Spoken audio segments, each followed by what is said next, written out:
Morning students, आज हम पढ़ेंगे हिंदी सेकेंड लेसन नंबर 9 कारक। बच्चों, पिछली कक्षा में हमने इसके बारे में पढ़ा था, कारक के भेदों के बारे में, और कर्ता, कर्म और करण कारक को आपको समझा दिया गया था। अब हम आगे पढ़ेंगे इसके अन्य भेदों के बारे में। तो चलिए, आप अपने बुक के पेज नंबर 69 पर आ जाइए और इसमें चौथा देखिए, संप्रदान कारक। कर्ता जिसके लिए कार्य करता है या जिसे कुछ देता है उसे संप्रदान कारक कहते हैं। बच्चों, हमने इसके पहले जब आपको कारक समझाया था तो तब भी आपको बताया था कि कभी भी कारक की विभक्तियों को देखने के साथ साथ उनकी परिभाषा को ध्यान में रखने के साथ साथ उसके भाव को भी समझना चाहिए। तो यहाँ पे क्या लिखा हुआ है कि जिसे कुछ देता है, यानी कि देने के भाव में, देने के अर्थ में हम क्या लिखेंगे? संप्रदान कारक वहाँ पे लिखेंगे, और वहाँ पे हमेशा ही के लिए और को विभक्ति प्रयुक्त की जाती है। जैसे कि मैंने पिताजी के लिए चाय बनाई, तो यहाँ पे देने के लिए हो रहा ना, चाय बना के दिया जाएगा, पिताजी के लिए किया गया। कार्य कौन कर रहा है? मैंने किया। और किसके लिए किया? पिताजी के लिए किया। यानी कि कर्ता कोई और है लेकिन दूसरे के लिए किया जा रहा है देने के भाव में, तो इसलिए यहाँ पे क्या हो जाएगा? संप्रदान कारक। माँ ने ऋचा के लिए गुड़िया खरीदी। किसने खरीदा? माँ ने खरीदा, लेकिन किसके लिए? ऋचा के लिए खरीदा, तो इसलिए यहाँ भी क्या हो जाएगा? संप्रदान कारक।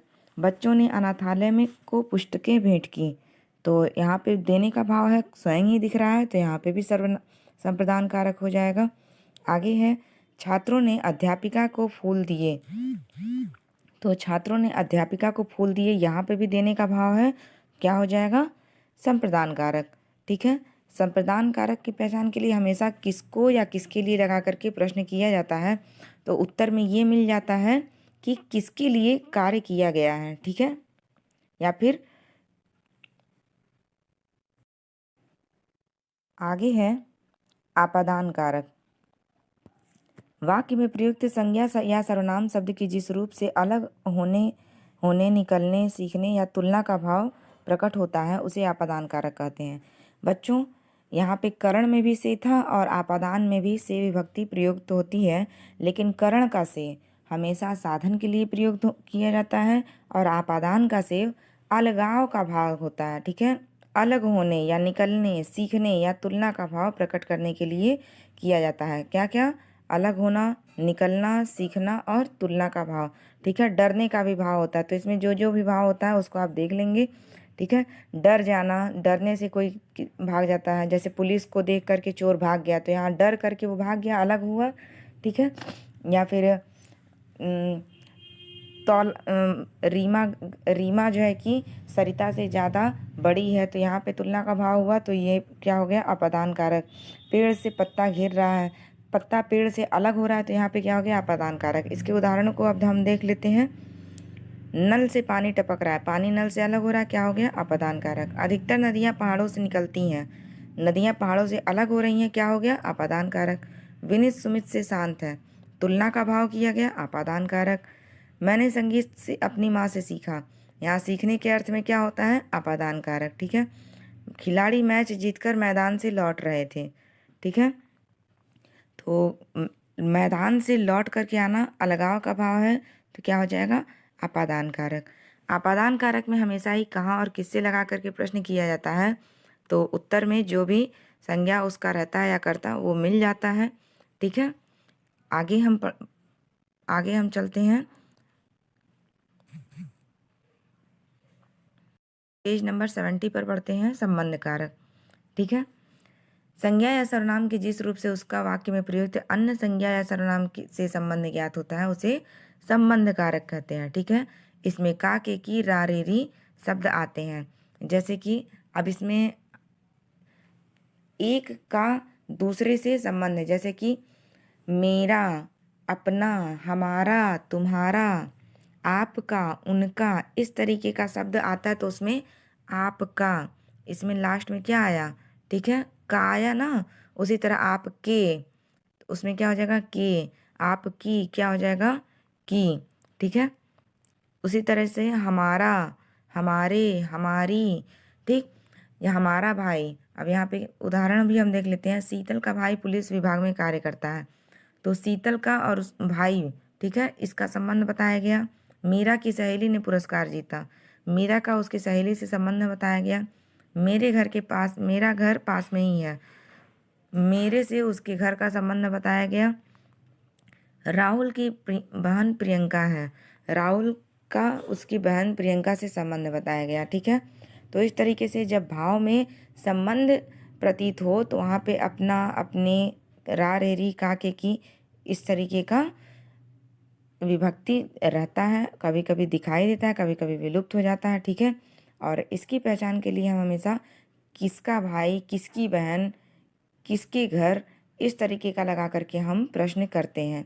ठीक है। तो हमारा जो भी कर्ता होता है, जिससे संबंध बताया जाता है, उसका आंसर मिल जाता है। ठीक है। आगे बढ़ते हैं। 7वां, अधिकरण कारक। अधिकरण कारक मतलब होता है किसी स्थान पर पूरा आधिपत्य कर लेना। ठीक है। संज्ञा तथा सर्वनाम के जिस रूप से क्रिया होने के स्थान या तथा समय की जानकारी मिलती है, उसे अधिकरण कारक कहते हैं। बच्चों, समय आप बड़ी कक्षाओं में पढ़ेंगे, अभी आपको स्थान के ही बारे में बताया जाएगा। ठीक है। अधिकरण कारक की विभक्ति में ने और पर प्रयोग किया जाता है। जैसे मैदान में दर्शक मैच देख रहे हैं, दर्शक कहाँ देख रहे हैं? मैदान में। अब मैदान में कौन है? दर्शक है, अधिकरण हो गया। छत पर कपड़े सूख रहे हैं, कपड़े कहाँ सूख रहे हैं? छत पर, मतलब किसी स्थान का ही बोध कराना। टीवी पर समाचार आ रहा है, आकाश में तारे चमक रहे हैं। ठीक है। इसमें हमेशा में और पर विभक्ति लगती है। और इसके पहचान के लिए हम कहाँ लगा करके प्रश्न करते हैं? तो जो स्थान होता है, संबंधित स्थान आंसर में वही आता है। ठीक है। आगे बढ़ते हैं। संबोधन कारक, ये बहुत ही आसान है। संबोधन कारक का संबंध वाक्य की क्रिया से नहीं होता, इसका प्रयोग किसी को संबोधित करने के लिए किया जाता है। इसके कारक में हे, अरे, ओ या जो संबोधित करने के लिए जो विस्मयवाचक जो शब्द होते हैं वो प्रयोग किया जाता है। ठीक है। और संबोधन करने के लिए जब बहुवचन जैसे भाइयों, बहनों, श्रोताओं, बच्चों का प्रयोग, इस कारक में संबोधन करने के लिए बहुवचन शब्दों भाइयों, बहनों, श्रोताओं, बच्चों का भी प्रयोग किया जाता है, तो उसमें अनुस्वार नहीं लगाया जाता है। जैसे कि यहाँ पे देखिए, भाइयों में भाई यों, तो ये चीज़ नहीं लगाया जाता है। ठीक है। आ गई बात समझ में? इसमें संबोधन कारक में देखेंगे उदाहरण इसका। अरे तुम कब आए, ए भाई जरा रास्ता तो बताना, हे माँ हमें अंधकार के से प्रकाश की ओर ले चलो, बच्चों पंक्ति बनाकर चलो। ठीक है। तो इस तरीके के कारक शब्द इसमें संबोधन करने वाले शब्द इसमें आते हैं। ठीक है। आगे बढ़ते हैं आज के गृह कार्य की तरफ। बच्चों, पिछली कक्षा में आपको प्रश्न उत्तर करा दिया गया था, तो इस बार ही आप क्या करेंगे? इस समय आप यहाँ पर आज का दिनांक डालेंगे और आज के अभ्यास कार्य को करेंगे। नीचे दिए गए वाक्यों में रंगीन पदों का कारक बताइए। जो भी पद इसमें रंगीन है उसमें कौन सी कारक और कौन सी विभक्ति है, यहाँ पे आप राइट करेंगे। ठीक है। ये चीज़ें आप स्वयं करेंगे। कुछ नहीं समझ में आएगा तो आप हमसे पूछ लेंगे। आगे है, अब जैसे पेड़ की छाया में विश्राम करो, तो यहाँ पे दो दो विभक्ति है, पेड़ की और छाया में। तो पेड़ की से क्या होगा और छाया में क्या होगा? ठीक है, आपको लिखना है यहाँ पे। फिर तीसरा है, नीचे दिए गए वाक्यों को उचित परसर्ग द्वारा पूरा कीजिए। ठीक है। तो उचित परसर्ग मतलब होता है विभक्ति, इसमें विभक्ति लगाएंगे। स्वतंत्रता संग्राम में अनेक लोगों ने अपना योगदान दिया, इस तरीके से विभक्ति का प्रयोग करेंगे। फिर चौथा है, नीचे दिए गए कारकों के सामने कारक चिन्ह लिखिए। अब एक आपका लिखा हुआ, उसी तरीके से आप इन सारे चिन्हों को भी बुक से देख करके राइट कर सकते हैं। ठीक है, यहाँ पर भी। फिर पांचवा, नीचे दिए गए वाक्य में करण तथा अपादान कारक छांटकर उसके नाम लिखिए। अब इसमें करण तथा अपादान, मेरे हाथ से गेंद गिर गई, गेंद गिर गई, कहाँ से गिर गई? हाथ से गिर गई, तो यहाँ पे करण होगा। फिर छात्र कलम से लिखता है, सॉरी यहाँ पे होगा गेंद मेरे हाथ से गिर गई, तो यहाँ पे करण नहीं होगा, अपादान होगा, क्योंकि हाथ से गेंद गिरने का भाव है, अलगाव का भाव है, क्या होगा? अपादान। कलम से लिखना, यानी कि लिखा जा रहा है किसकी सहायता से? कलम से, तो यहाँ पे साधन हो गया, तो क्या होगा? करण कारक। उसी तरीके से बाकी में आप देखेंगे और यहाँ पे राइट करेंगे। बहुत ही आसान है बच्चों, तो इसको आप करिए और प्रश्न जो भी चीज़ ना समझ में आए वो हमसे पूछिए। Okay, thank you.